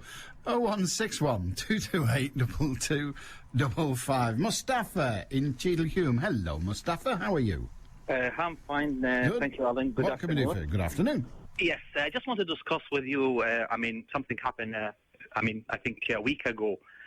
My boss asked me to book a flight for his family, a business flight from Manchester to Dubai. And I went search on the internet, the cheapest price, and I booked the flight. For some reason, I think it's a mistake of myself or the computer. I'm not sure how this happened. I put a completely different surname for his daughter, 9-year-old daughter. And when I realized what I've done, I rang the company and I told them this is what happened and this is a genuine mistake, etc., etc. All I need just to amend the surname for this little child. They said no, because the condition for this ticket is not changeable, not refundable, etc., etc. So I have to cancel the ticket, and I will lose 100% of the fee of that ticket. Alan, are you with me? I'm listening. Yeah. Okay. So I have to cancel the ticket, and I will lose the whole fee for that ticket. Yeah. I paid for these 2 adults and 1 child £4,774. And to cancel that ticket, it costs about £1,300 to cancel that ticket. I tried to speak to them. They said, it's nothing to do with us. You have to ring the Emirates airline direct. I rang Emirates airline. They said, nothing to do with us. You go back to them because you booked it through them. Yep. Anyway, and I reached a dead end. And I didn't want, to lose the seat on that flight, because otherwise we're going to lose all the money. I rang the company again. I said, okay, I will cancel the ticket and I book another ticket. The ticket for that child cost about £1,200 plus tax. Mm-hmm. When I told them to cancel that ticket and issue another ticket for me, they said, no, the ticket's gone up now. And it costs you something like £1,900 for that little child. Yep. I said, I'm not cancelling. I'm just, replacing my seat with my seat. They said, no, you have to pay the £1,900, otherwise you can't fly. So anyway, in the end of whatever, I couldn't do anything. I rebooked it and didn't tell my boss till now. Don't know what I will do. Maybe it will cost me £1,900. So I don't know if you could, what's my rights? Your rights are very, very, very, very tiny. In fact, almost nil, if not nil. If the error was yours, if the error was in other words, if you phoned up and said the child's name is Allan Beswick and they put it down as Alan Jones for some reason, it was their error, then your rights are that you're entitled to have the name changed at no cost to you. If, however, you somehow inadvertently gave the wrong name, it would appear, I've not read the terms and conditions, but it would appear that the terms and conditions under which you bought that ticket were that they were not transferable. And if you buy tickets under the conditions that they're not transferable, you cannot transfer them. That was the deal. Yes. The fact that you then cancel the ticket, because that's all you can do, and then have to buy another ticket, and you've lost your money, remember, and then have to buy another ticket, you buy it at the price it's available. And we all know that airline ticket prices change as you progress. So if the terms and conditions were that you bought a non-refundable, non-transferable ticket, I'm afraid the obligation is on you to make sure you get it right. Yes. And I'm afraid if those are the terms and conditions, I can't see any way round it. What I wouldn't do, but there's a problem here, but I'll tell it you in a moment, but if the terms and conditions are that you cannot get your money back, then I wouldn't cancel it. I'll let them have an empty seat. Yes, I did that. But I told them I'm not going to cancel it. I want to book me a new ticket. But if you do that, then you have the problem that you you would be unlikely, if you decided to sue at some point, you wouldn't win, because you didn't cancel. So consider trying cancelling it and attempting to get the court to overrule their terms and conditions. In that, whilst the terms and conditions are there so that they sell lower priced tickets earlier, the courts could, it's unlikely I suspect, but the courts could overrule that and say human error is a perfectly excusable thing. People make mistakes. The airline was not about to suffer any loss or any consequence as a result of your error, and therefore should have allowed you to change it. If you did that and won your case, you'd get your money back. But of course, if you never did cancel, then you won't get your money back. Understand that. So, but if the terms and conditions are you buy this ticket and there are no transfers, no refunds, no anything, you buy it now and that's the end of it, then you're probably stuffed. Thank you very much. All right, sorry to be the bearer of bad tidings, but you might as well have it as it is. All right, Mustafa, give it a whiz though. Write, if you're determined to fight it, write to the chairman of the company at their British headquarters, explain, and you never know. But of course, for him to give you your money back, you will have to cancel it. Okay, all right, mate, good luck with it. 0161228 2255. Post Watershed Wit and Wisdom with Sam Walker. It's not so much the booze that's really done me in. I think it's the sugar. Because it was the other half's birthday as well. Big cake from his mother. His sister then bought him a massive box of those very posh cookies. And I think it's because I've not had any sugar for a couple of weeks. And now my body's going, but where is the sugar gone? Sam Walker. You know who was up for a bit of money-making schemage? I was driving to work, and there was a locksmith, man. Safes opened and repaired. I was like, is that not burglary? You can call locksmiths in, go, crack that open, just take all the stuff out, and I'll repair it. No one will ever know. What a genius idea. Sam Walker. It's worth the effort. Tonight from 10 at BBC Radio Manchester. Keith in Blackpool says, what he could do, Mustafa, is he could change the child's name and get a new passport in that name if there's time. It seems a somewhat draconian solution and may not work out quite so easily. BBC Radio Manchester. Headline News. A derailed tram that's caused big problems for Metrolink is being removed by engineers this lunchtime. They're also trying to find out why the service from Altrincham left the tracks in Manchester city centre last night. And police have been examining CCTV pictures in a bid to track down a killer of a Bolton pensioner. 71-year-old Hamida Begum died a week ago in a fire in Great Lever. And women in Whalley Range are being warned not to walk alone at night after a 39-year-old was repeatedly raped. Police have only just released details about the incident that happened a week ago on Edgerton Road North. Manchester's weather, a bright and sunny day today with highs of 21 degrees Celsius. I'm Rebecca Crabtree. BBC Radio Manchester 2020 traffic. Well, if you're travelling through Ashton under Line, Park Parade around the BT roundabout looking very slow, and traffic's also backing up to the Asda roundabout, so do take care if you're travelling along that stretch of carriageway.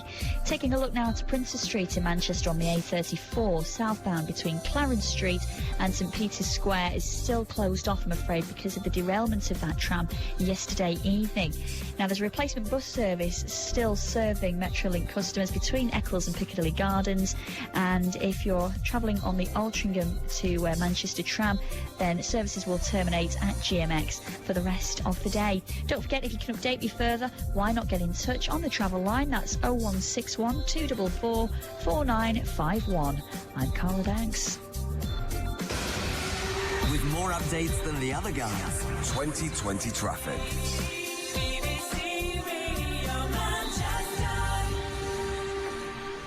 A very good day. How are you? Well?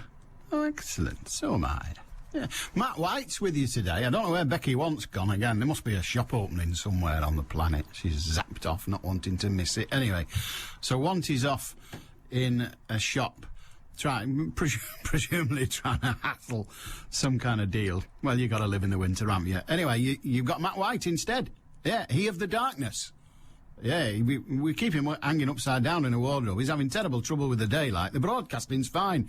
It's in fact, he's sat opposite me and another student. He's got that in the dark, because he only normally works in the dark. So anyway, Matt White with you from 2 o'clock when I sling the uke. Christine in Runcorn. Hiya. Hello, Alan. Can you help me with a query, please? I don't know. I hope so. Get my head round this. All right. I live alone. I'm a pensioner, and I've decided to apply for a water meter. Right. Because my charges are quite high on this house. Yeah. Now, it's not possible to fit me a water meter, so what United Utilities do is offer an assessed charge. That's fixed yearly, depending on the type of property. And the assessed charge reflects a typical bill a customer would expect to pay if you had a meter. Yeah. Now, because mine's a detached house, this year's charge is $445.84 plus standing charge. But I was paying $652, so there's a saving to be made for me. Yeah. But I have to make my mind up within 12 months whether I want to continue with this. And the thing that bothers me is, if the assessed charge goes up each year, my rateable value, I looked on the internet and it said the rateable value is fixed by the Inland Revenue. It's not based on your banding. Could the assessed charge take over the rateable value? You have to look at the history first of all. Right. The government wants everybody eventually to be on a meter. Yeah. That's the plan. So when the poll tax was introduced all those years back in Margaret Thatcher's day, they did away with a concept called rateable value. That's how the rates were assessed for each house. We now call it council tax, but they did away with the rateable value. But because they didn't want to go through the palaver, all the water companies, indeed they were still government then, they were still a proper utility, as we say, in those days, because they didn't want to go through the palaver of changing all the values, they left them all the same. And what they said was, these rateable values will remain. They won't change. They don't change. What changes is the amount per pound of rateable value, if you like. Yeah. And the water rates, as we used to call them, are worked out according to that. However, if you go to a meter, you will just pay the going rate per litre, plus the standing charges and that. OK? So that's the history. Now, what they do with people who want to give a water meter a try, they install the meter and they say, right, the meter's in there. If you choose not to stay with that within a year, they will revert back to the old system, the rateable value system, OK? So that's what they'll do. But, of course, when you sell the property for whatever reason, or it's sold on your behalf if you're gone, they then insist that the new tenant or the new owner uses the meter. Right. They don't have a choice, OK? Because the meter's installed, so they have to use it. So we're in this strange hybrid situation that will take us 50 years to get out of for the moment. So my suggestion is that instead of assessing your current use, if you like, your current bill on the rateable value, even though you can't have a meter, they're assessing it on the basis of use. Right. Now, a single woman living alone in that house, in 10 years' time, 20 years' time, 50 years' time, is unlikely to use more water. Now, there could be changes to that because we don't know what the future will bring. We don't know. Had we made this decision 50 years ago, we wouldn't have allowed for washing machines, we wouldn't have allowed for all sorts of things, showers, people having 3 showers a day and all that nonsense. So our use of water has changed. But in general, the process doesn't change very often. So if they say to you now, we're no longer, for this year and onwards if you choose it, we are no longer establishing the amount you have to pay on the rateable value, but on the averaged out probable use of water on your property. So that figure, that base figure, will not change. So if they assess, I mean, I've got to make numbers up to make sense of this, but if they assess that you'll use 100 litres of water a day, then in a decade's time, if they looked at your water use, they would still say, woman living alone, she's going to use 100 litres of water a day, because that's what a woman living alone does. Yeah, the thing is, they don't take any account of the number of people that are in the house. It's just on a detached house Well, yes, they do. Oh, right. Yes, they do. If you were... What they're doing is they're looking at the house, they're looking at the occupancy, then they're going to their records and seeing what a similar property with a similar occupancy is doing elsewhere. Because remember that what they're doing at the moment is they're assessing your they're estimating your water use, rather than just looking at the rateable value of the house, which is the old system. So they're saying to you, we want you to have a meter. You're saying, I want to have a meter. They're saying, now it comes to it, we can't fit a meter. So, what we're going to do is we're going to, instead of assess it on rateable value, which will be around for a good while yet, we're going to assess it on similar property with a similar person elsewhere. But you see, from the letter they sent me, it looks like it's a standard letter that comes out, because it has detached, semi-detached, and other. And I asked her, does it matter there's only a person? Like next door neighbour, they can't have a meter because they're joined to me. But they've got 4 people in their house. But there's no knowing whether they would... You see, Yeah, it's the same amount, you see. If all the... Well, in that case, I don't know the answer. All I can say is, if at the moment the bill is cheaper, go with it. However, no one can predict the future, but if they're assessing it on estimated usage... Yeah, particular... No, it's per property. Per property, regardless of the occupancy. Well, if that's what they're doing, then... Could it overtake... If they assess it yearly and say, well, the property... I don't know... Could it assess yearly? I mean, they don't change much yearly, but I can't predict. If what we're doing is dealing with their guess, I can't predict what their guess will be. You're saying I don't trust them not to get me to sign up to this and then come back next year and double the bill. But that's... Only you can make that decision. Because they only give me a year to change their mind, you see. Well, that's the standard for a water meter. What they say is if we fit a water meter, we will allow you a year to come to terms with that, and if after a year you're not comfortable, any time in that year you can revert back to the rateable value system.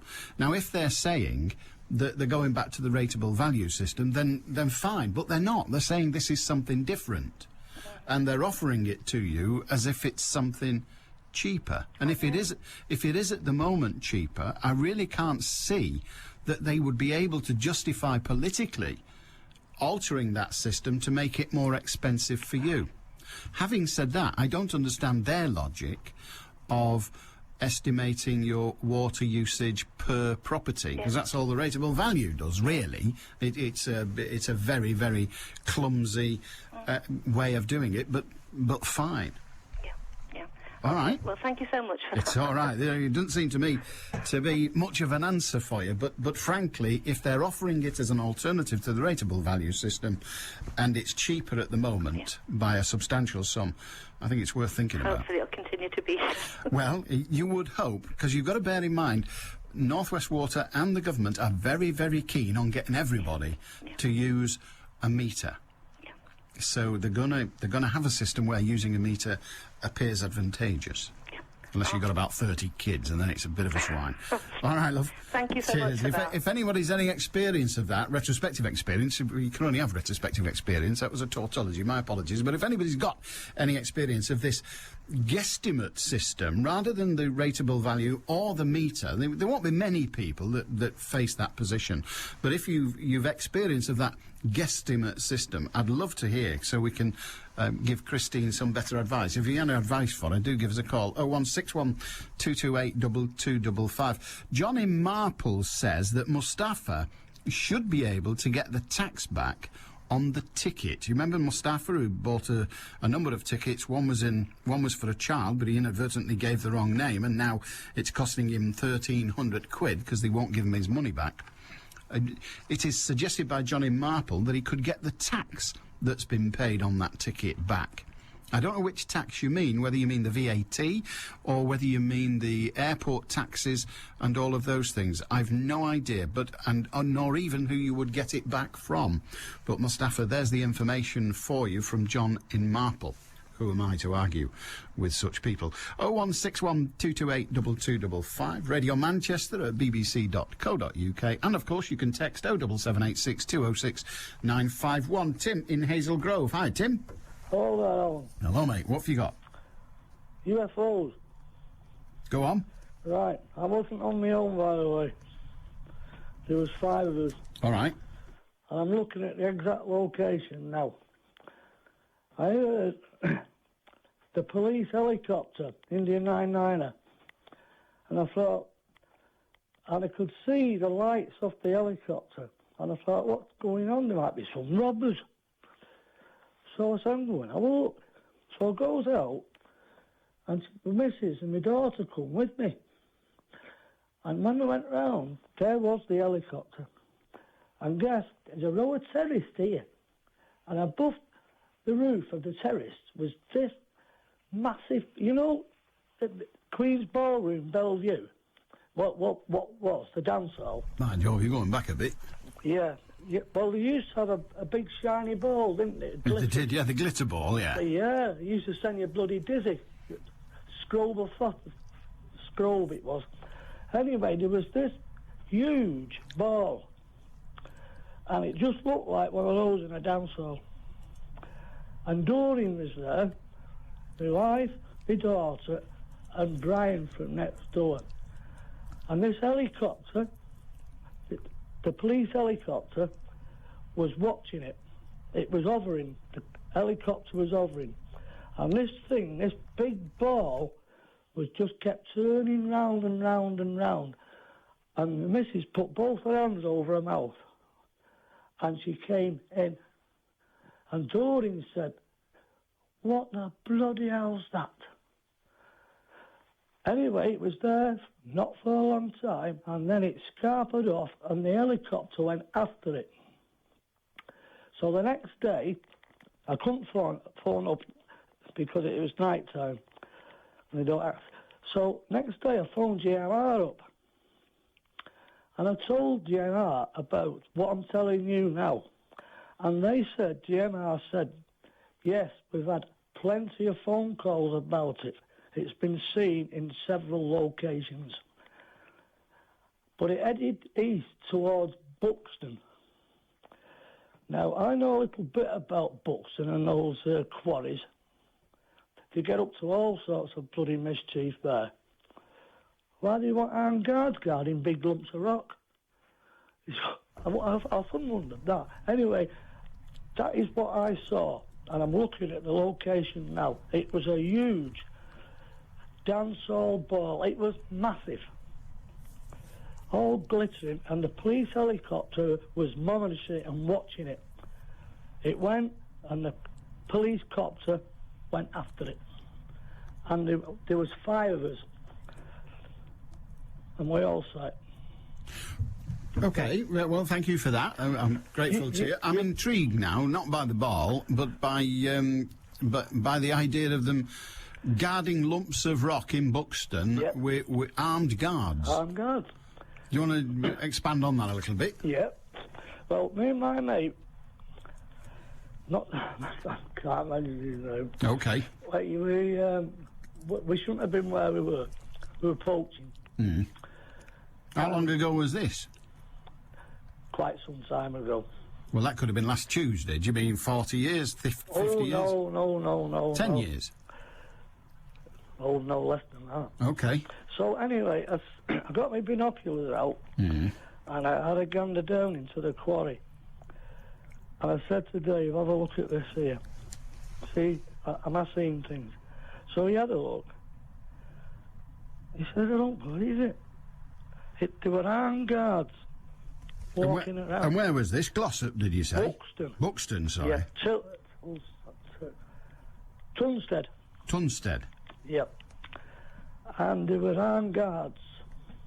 I remember they're all dressed in grey, and they were armed, and all they were doing was just walking around big lumps of rock. That's all. And I wondered what the bloody hell they were up to. Well, so do I. That is precisely my thought right now. What the bloody hell were they up to? I don't know. No, and they were in grey. They weren't Nazis, were they? I've been told that down there in them quarries to get up to all sorts of bloody mischief. Well, they may well get up to all sorts of mischief. I'm going down the salt mines myself in Cheshire in August to see what mischief they get up to down there. When you say they get up to all sorts of mischief, who do you mean? Well, they cause fires, don't they? And see how quick they can put them out. And I heard, it was a rumour, I'm only quoting now, Okay. that, you know the stealth bomber? I do, well, nobody knows, obviously. obviously. Know about it. Yeah. Right. I was told the stealth bomber was there once, underground. Right. Underground? Underground. Them underground bombers have really done it for the Yanks. Yeah, but, they hid it. They hid it? Well, you don't have to hide it. They were doing something with it. You don't have to hide the stealth bomber, it's already hid. Yeah, that's the whole point of it. Apparently, it had a visit to Buxton in the quarries. And I was told that the British scientists, or whatever they were doing something with it. And the Yanks sent it to this place at Buxton.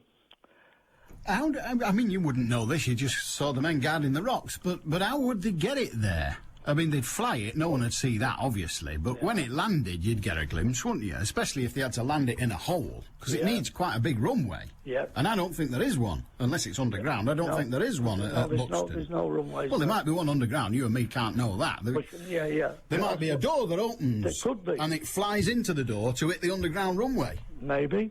Everything's possible, I mean, well, yeah. I've got to tell you as well. Yeah, I'm intrigued. Yeah. And then they were guarding these rocks. Yeah, there was armed guards. Armed guards. When you say armed... Yeah.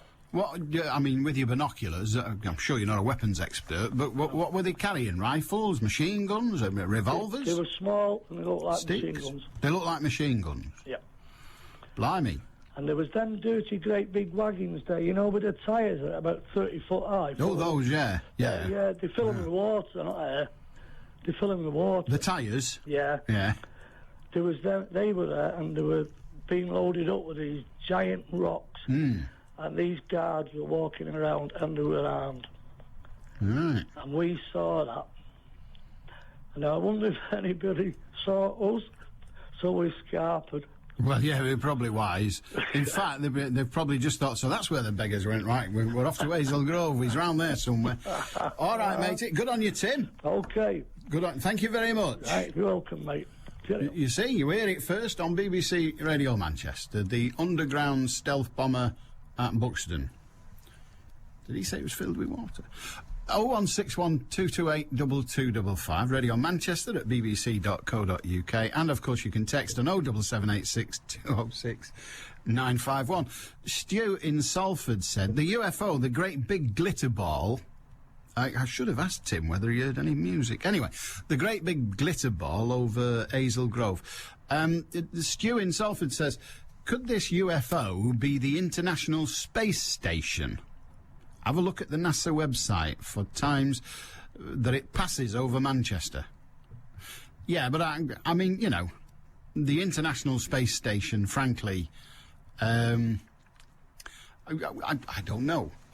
What do I know? I know nothing about these things, but I don't think I don't think the police helicopter would chase it, that's all. BBC Radio Manchester. I don't think it does that. A derailed tram that's caused big problems for Metrolink is being removed by engineers this lunchtime. They're also trying to find out why the service from Altrincham left the tracks in Manchester city centre last night. Women in Whalley Range are being warned not to walk alone at night after a 39-year-old was repeatedly raped there a week ago. And Manchester's to get a New Year's Eve firework display as part of a deal which keeps the big wheel in the city until January. World Tourist Attractions, who operate the wheel, will pay for the show in return for keeping their pitch in Exchange Square. Manchester's weather bright and sunny today with highs of 21 degrees Celsius. I'm Rebecca Crabtree. Fireworks display for a wheel. It's not going to be a big Catherine wheel, is it? I'm not going on that. BBC Radio Manchester 2020 traffic. Now, if you're using the Metro Link, be aware the replacement bus service is still in operation between Eccles and Piccadilly Gardens because of a derailment of a tram yesterday evening at St Peter's Square. Altrincham trams for the moment will terminate at GMX instead, but the Metro Link have advised customers that replacement bus services are now expected to be in place for most of the day. If you're travelling through Ashton under Lyne, traffic's still queuing up around the Park Parade area either side of the carriageway between Cavendish Street and Lees Square. It's slow between the BT roundabout and the Astor roundabout. If you are heading along that stretch and you can see a problem, then why not report it to us on 0161 244 4951. I'm Cara Banks. BBC Radio Manchester Sports with Will Perry. Good afternoon. Well, it would be rude not to start at the cricket. Lancashire, of course, taking on Sussex in the County Championship. They started the day on a dismal 67 for 4, but they've now well and truly stabled that ship. It's lunch at Hove. Chris Malaban has the latest. 187 for 4, Lancashire at lunch. We're just about to start the resumption of play here for the afternoon session, and Gary Keady will be eyeing a career best. He resumes at 52 not out. With him, captain Stuart Law on 56. These two have put on 130, and that included 120 runs this morning as the Sussex bowlers were flayed to all parts. Keady's 50 came up with 6 fours. It's only the second time that he's raised his bat to the crowd in a 15-year professional career, but he'll fancy his chances of going beyond that this afternoon as the Sussex bowlers struggle on a good pitch and in perfect batting conditions. 187 for 4 Lancashire. They trail by 66. Thanks a lot, Chris. More from Chris throughout the afternoon from Hove. Well, some football news, and it's been a busy day for Bury. They've named former Halifax manager Chris Wilder as assistant boss. He's a close friend of Shakers manager Allan Nill and starts work at Gig Lane immediately. Bury have also signed former Mansfield midfielder Stephen Dawson, whilst David Buchanan, Brian Barry Murphy, Glyn Hurst and Cameron Belford have all agreed new deals. Well, Shakers boss Allan Nill joins me now. Alan, thanks for joining us. We'll start with Chris Wilder. Good pals, I've heard. Yeah, we are. Known each other for a long time, and absolutely delighted that he's come on board with us. What's he going to offer, Alan? I think he's honest. That's what I was after most of all, and I think one of the biggest things is he gives me a knowledge of something that I don't have, which is obviously the non-league, and I've obviously taken an interest but never had the chance to go and watch, but Chris has that, so it's something for us. Yeah, we're quite sure that there's players there for us, so Chris just brings us that knowledge. And a signing of Stephen Dawson today, what will he bring to Gig Lane? Yeah, energy, legs, just he suits this league. He suits this league and an experience of the league, which was important to us. And 22, a real good age for us to develop, so a real good signing for us. Finally, Alan, David Buchanan, Brian Barry Murphy, Glyn Hurst and Cameron Belford have all signed new deals. Is this you stamping your mark on the club? Well, you'd like to think so. I think that it helps. You know, we finished the season really well last year, and that obviously helps players decide. And we're delighted because quite a few had offers from elsewhere, but we're delighted that they've decided to stay with us. Alan, thanks for joining us. Best of luck for the season. Thanks very much. Take care. So from Gig Lane to Old Trafford, and Sir Alex Ferguson isn't expecting to make any more than one signing ahead of the new football season, despite rumours that the end of Euro 2008 would spark plenty of activity in the transfer market. The Manchester United manager is adamant he won't be rushed into strengthening his squad. Micah Richards has urged manager Mark Hughes to spend big, bring success to Manchester City. The England defender believes City need to strengthen in every position to ensure they won't be making excuses at the end of the season. The Spain midfielder Xavi has been named player of the tournament at Euro 2008. He was selected by a UEFA panel of experts following Spain's win in last night's final. So on day 7 at Wimbledon, Richard Gasquet, a semi-finalist last year, today stands in the way of Andy Murray reaching the quarter-finals of a Grand Slam singles event for the first time. The pair meet in the third match on centre court. Murray has only lost one set in reaching the fourth round and says he's in the right frame of mind. He's not had the best year, but I think grass his results probably show it's his strongest surface. He played pretty well at Queen's and lost a tight match to Nalbandian, and obviously has won through pretty comfortably here so far, and made the semis last year. So if he plays at his highest level, it's going to be a really tough match, but I feel like if I continue to serve like I have been, I got a good chance of winning. Elsewhere at the All England club, Roger Federer is playing the 2002 champion Leighton Hewitt, and a few moments ago was leading 5-4 in the first set. And defending women's champion Venus Williams has beaten Alicia Klebanova 6-3, 6-4. Number 2 seed Jelena Jankovic has lost her fourth-round tie against Tamarin Tanzgunarin of Thailand. I think that's how you say it. 6-3, 6-2. Heather Stott, the best guest, and a no dull people guarantee. You are married to the cuddly sex god Eamon Holmes. I know what you call it. And it should have been me, Ruth. It should have been me. Yeah. You see, if he'd have known you were out there before I got my claws into him, it could have been you. I'm sorry. I'm but like do you know a what? shark Do you know what? We could share. We could share. And did it go wrong? Do you know, because I don't need him around all the time. I'm quite happy to get rid of him for a few days a week. Heather, no, you know it's just your voice that does it for me. Heather Stott, the best guests. Tomorrow morning from 9 on BBC Radio Manchester. A very good day to you. Dave in Manchester says, Alan, 'tis true. Tunstead Works is now a tarmac quarry. However, the security is huge, with guards and closed-circuit television all over the place. Large parts are not on any maps. Well, there may well be plenty of guards, but are they armed, as was suggested by Tim? Mavis in Little Alton. Hiya, Mavis. Hello. Hello, Lou. You're talking about water meters. Yes. I had a water meter in because it's cost me a bomb. Because it goes on the price of your house. Yeah. Now, if it goes on the price of your house and you pay for it that way, it doesn't matter how much you use. It's just the same. Correct. But I had a water meter, and by the God, have I saved some money. Have you? But taking it into consideration, I'm very careful how I use it. Well, once you get a meter, you are, aren't you? Yes. Yes. I am. I'm very careful. I'm very satisfied.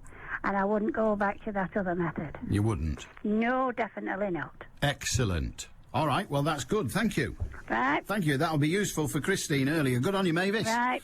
Ta very much. Right, bye. David says, perhaps you could let us know Tim's exact whereabouts. We need to pay him a visit. Thank you, says David in Crumpsall. Only he signs it for some reason. Jeff, Virgil, Alan, Scott Tracy, Brains and Lady Penelope. Parker, take your hand away. Right, well, I'm very grateful to you for that. Dun, dun, dun, dun, dun, dun, dun. I know. And David says, talking of UFOs, I remember... This is a different David, we get loads of them. Talking of UFOs, I remember some time ago, one of your callers asked the question, if these aliens are coming here to observe us, why do they always have their lights on? Well, so they can see us. Well, are you mad? 2 points about your last caller. Why did he have a pair of binoculars whilst poaching? It must have been dark. And them stealth bombers are better underground. That way the Yanks can't kill their own troops with them. Yeah. OK, Terry from Tilsley. That's easy. Thank you. Thank you very much. You've been a great help. You've put my mind at rest. I was worried sick for a while. Peter in Manchester. Hiya, Peter. Hi, how are you? Very well, sir. What can we do you for? Yes, I was wondering, I'm working in this place where I find out that actually this last couple of weeks they've got asbestos inside it. And my boss was saying to me that it's legal. And I said to him, I said, no, I'm afraid that it's not legal since at least the 70s, late 80s. And I'd like to know what my options are. Well, I think the rules are that asbestos... there are two kinds of asbestos. There's ordinary asbestos, what I'll call white asbestos, and there's blue asbestos. And if you got the brown one, so you got the brown, the white. The brown, yeah, okay. Mm-hmm. But the rules about asbestos are that it is perfectly safe as long as it's not disturbed. Mm-hmm. In other words, I believe parts of many a 60s building have asbestos in them. But providing it's just there, sitting there, lagging the pipes or insulating the ceiling or whatever, it doesn't matter. It's only when you start to mess with it, in other words, move it, try to change it, cut it, saw it, and all of that, that the danger occurs. But really, Peter, you ought to be talking to the Health and Safety Executive. Yes. But asbestos in buildings... Just that, a bland statement, asbestos in buildings, doesn't mean that the building cannot be used. If, however, work needs to be done on the building, then only specialised firms are allowed to do it, and it has to be disposed of in a way laid down by law, by specialist disposers. Because the place is like there's got two holes on the ceiling. Then when sometime it was raining, actually the water was passing through and going into the kitchen. So I was wondering, it's like as actually the water gets absorbed by the asbestos, and after it gets actually porous. What would it make it? Well, Peter, I really am not the person to talk to, and neither is anybody else, other than an expert. This is a very, very serious matter that ought to be dealt with by an expert, and I am not one. I know from my own experience that, from my own life, if you like, my own work life, that if you're in a building that has asbestos in it, that isn't necessarily a danger. The danger is when the asbestos gets, the term they use, disturbed. Now, water leaking through the roof could be perceived to be a disturbance, and that might mean that it is therefore not safe. But the people you need to talk to are the health and safety people. They're in the book, but in the phone book, but get in touch with them, because it is exactly that they are for. All right. So you basically need to get them, report the fact that your building has asbestos in it, and you think you want to know whether you're in danger. They, if nothing else, will explain the rules and regulations to you, and then will almost certainly tell you what the, if you like, what the problem is. There is a website, by the way, a government website that explains it, but they will explain to what degree you need to be concerned and how to deal with it. But do you have the website number? Well, it's if you just the easiest way to find it is go to Google and Google the word asbestos, as I've just done, and that will reveal the Health and Safety Executive, which is hse.gov.uk/asbestos, and there it tells you there are 6 main headlines. There are the regulations, the duty to manage, licensing, I think that's for people working in the asbestos industry, if you were, rules, what employees are entitled to, and some what are described as asbestos essentials. Now, if you go to that will give you the headlines, but if you're in any doubt at all, and this, I can't say this loudly and strongly enough, if you're in any doubt at all, get directly in touch with a health and safety executive and tell them of your fears, and they will either put your mind at rest, or indeed they will talk to your employer and say what he or she needs to do. All right. But don't ignore it, but you're not doing. All right, mate, good luck. Okay. Thank you very much. Cheers, have a good day. 0161228 2225. Barbara in Rochdale. Hiya, Barbara. Hello, Alan. Hello, Barbara. Welcome. I was listening to the water meter chatter. Oh, yes. In May of this year, I applied to have a water meter fitted, and they came from the water board and did a lot of searching and were looking very puzzled. They went away. I came back again in June, and again they've been having a lot of trouble trying to trace where I'm getting my water from. Excellent. You should say, until you find it, I'm not paying you for it. It might not be yours. Indeed. So anyway, they discovered I was sharing with my next door neighbour. Right. And as I had a toilet on the ground floor, I'm banned from having a water meter fitted. So then, sort that one out. So because you have a ground floor toilet, you can't have a water meter fitted? No. If I hadn't got that ground floor toilet, I would be able to have one. How very, very odd. The regulations are always more complicated than we think, but I've never heard that before. It seems that when the house was built, yes, it was put on a separate water line.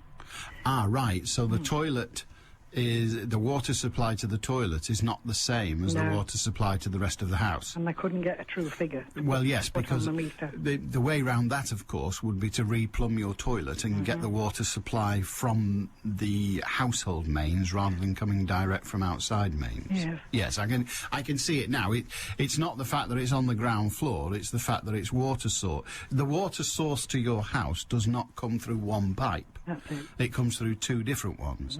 So effectively, expectedly you'd need to have 2 meters, That's right. and then they'd bill you for the total. I would have to pay for one of the meters. Because you only get one for free, yes. That's right. But that, I mean, what do they cost? It still might be worth it. Might be. Anyway, I had a letter on Saturday to say that they've been reviewing my water usage. Yes. And they brought down the cost considerably. Oh, did they? So Yes. they've now said, well, it's not your fault you can't have a meter. No, but that's right. they've done with you what they're doing with Christine, I think it was, who was on earlier, and saying, look, you can't have a meter because of this, this and this. But if you did have a meter, these are the kinds of usage. This is the kind of usage you would have, so we'll charge you according to that. That's right. They've knocked off £125 a month less. Well, that sounds remarkably decent. So I was very pleased about it. Yes. I tell you what, it sounds absolutely fantastic, as long as I'm not paying your 150 quid. Can we just... Because some beggar's paying it. Indeed. You can bet your bottom dollar it's not coming out the 5 million quid they give the chairman. No, indeed. Good on you, Barbara. Thank you. Bye. I think that might help Christine, actually, so thank you for that. Thank you. Have a good day. Bye. 0161 228 2255. You've something to say? Well, that's good. Alan, when you were released to peruse the Northwich salt mines, try and have a look around the very quaint Northwich town. It's well worth a look, and you can pop into Costa for a brew. Well, thank you, Norman. I don't know whether I'll have time on this occasion to visit Northwich proper, because I don't get to the salt mines until I've finished here, and we'll be going down the mine round about 3 o'clock. Well, it'll be about 4 by the time we've had the safety thing, and we won't be back up again until about 9 o'clock. Which has got me quaking in my boots. So even Costa in Northwich will probably be shut by then. But I have visited Northwich a number of times from time to time. I like going and having a look at the Anderton lift. I must admit, I've not been for years. And I haven't actually been. To my shame, I haven't been to the Anderton boat lift since they renovated it with all that lottery money. Yeah, it is shameful. I'm sorry to admit it. I will get a clock of that, because we're doing a piece about that. But we'll get a clock of that when I visit the mines at some point. But whether I'll get time on that occasion to go around Northwich, I don't know. But I shall visit it soon, because I liked it when I did. Anyway, Matt White next. See you tomorrow. Ta-da! Find out how to keep